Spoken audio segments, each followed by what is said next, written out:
Bismillah, alhamdulillah, wassalatu wassalamu ala rasulillah.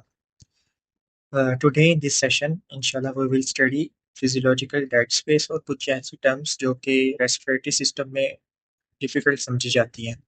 सो सबसे पहले तो इजी वर्ड्स में फिजियोलॉजिकल डेड स्पेस को समझ लें कि जैसे नेम्स जाहिर हो रहा है कि it is the volume of air in the respiratory system that doesn't participate in gaseous exchange.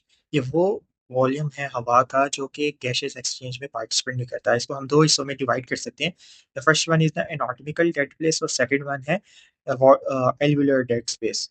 तो ये दोनों के यहाँ पे आगे मजीद डेफिनेशन भी लिखी है। एनाटॉमिकल डेड स्पेस उस वॉल्यूम को कहेंगे जो कि कंडक्टिंग एयरवेज से आ रहा है, यानी ट्रेकिया या ब्रोंकाई। जबकि एल्वुलर ने से नाम के अंदर ही उसका एल्वुलाई शामिल है, तो ये एल्वुलाई का वो वॉल्यूम होगा एयर का जो कि ब्लड सॉरी गैसेस एक्सचेंज में पार्टिसिपेट नहीं करता।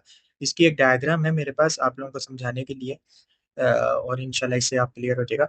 देखें, द फर्स्ट थिंग इज के total volume of excelled gas है हमारे पास ये, ठीक है। इसके अंदर डिफरेंट कंपोनेंट्स हैं और जो हम बात कर रहे हैं वो है फिजियोलॉजिकल डेड स्पेस की। फिजियोलॉजिकल डेड स्पेस के दो कंपोनेंट्स हैं, एल्वुलर डेड स्पेस और anatomical dead space. Alveolar dead space जैसे अभी आपको बताया कि एल्वुलाई की वो वॉल्यूम ऑफ एयर है जो कि गैसेस एक्सचेंज में पार्टिसिपेट नहीं करती। एनाटॉमिकल डेड स्पेस वो वॉल्यूम ऑफ एयर है जो कि ब्रोंकाई और ट्रेकिया की या कंडक्टिंग सिस्टम का पार्ट है उसकी, वो गैसेस एक्सचेंज में पार्टिसिपेट नहीं करती। और इसके अलावा अपरेटस डेड स्पेस वो होती है जो कि मैकेनिकल डेड स्पेस भी बोली जाती है और ये अपर एयरवे के अंदर कंसीडर की जाती है। इसके साथ साथ एक और टर्म है जो आगे हम पॉइंट करेंगे, डेट इज एल्वुलर वेंटिलेशन, और ये भी अक्सर औकात एग्जाम में आ जाता है। एल्वुलर वेंटिलेशन को कैलकुलेट करें, ये बेसिकली उस वॉल्यूम ऑफ एयर को कहते हैं जो कि वेंटिलेट हो रही है। इसको कैलकुलेट करना भी बड़ा आसान है, मैं इंशाल्लाह आपको क्लियर कर दूंगा। सबसे पहले तो हम डेड स्पेस को अच्छे से कर लें, फिर हम उस पर जाएंगे। अब डेड स्पेस को कैलकुलेट करने के लिए बोहर की एक इक्वेशन है जो कि इस्तेमाल होती है, जिसको हम बोहर इक्वेशन बोलते हैं।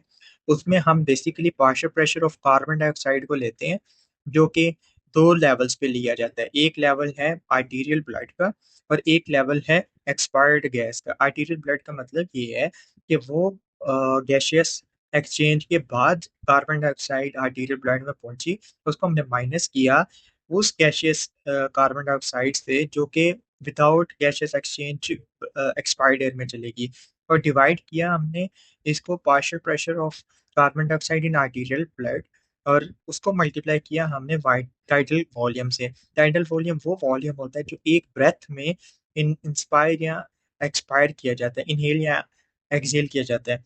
ये नॉर्मली 500 की इक्विवेलेंट होता है, इसकी वैल्यू 500 के बराबर ही होती है। इस तरह से हम इसको कैलकुलेट कर सकते हैं। अब चूंकि हमें पता लग गया है कि जो डेड स्पेस है वो कैसे कैलकुलेट होगी, तो हम इसके साथ ही एल्वियर वेंटिलेशन को भी स्टडी करेंगे और उससे भी हम कैलकुलेट करेंगे ताकि आप लोगों के लिए आसानी हो जाए। वेल, एल्वियर वेंटिलेशन से पहले आपको अंदाज़ा होना चाहिए कि जो डेड स्पेस है ये कुछ कंडीशंस में बढ़ जाती है।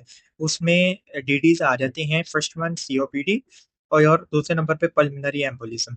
इसके अलावा जो एल्वुलर वेंटिलेशन है उसको कैलकुलेट करने के लिए हमारे पास वो फॉर्मूला है, tidal volume minus dead space into breaths पर मिनट। तो ये बेसिकली दो ऐसे ऐसे चीज़ों का डिफरेंस है जिसमें आप कह सकते हो कि टाइडल वॉल्यूम वो वॉल्यूम है जिसमें बेसिकली गैसेस एक्सचेंज हो रही है, और डेड स्पेस वो है जिसमें गैसेस एक्सचेंज नहीं हो रही। तो उनका आपस में डिफरेंस हम ले लेंगे और ब्रेथ्स पर मिनट से मल्टीप्लाई कर दें। फॉर एग्जांपल यहाँ पे हमारे पास एज्यूम्ड वैल्यूज हैं। टाइटल वॉल्यूम 500 है, फिजियोलॉजिकल डेड स्पेस 125 है, इन दोनों का हमने डिफरेंस लिया और मल्टीप्लाई कर दिया। हमारे पास है 15 ब्रेथ्स, तो ये 500 के बराबर आ जाएगी वैल्यूज। तो ये हमारे लिए इंपॉर्टेंट होती है डिफरेंट मैकेनिकल वेंटिलेशन के लिए और रेस्पिरेटरी कंडीशंस के लिए। और यहीं पे आज हमारा टॉपिक एंड होता है। जज़ाकल्लाह।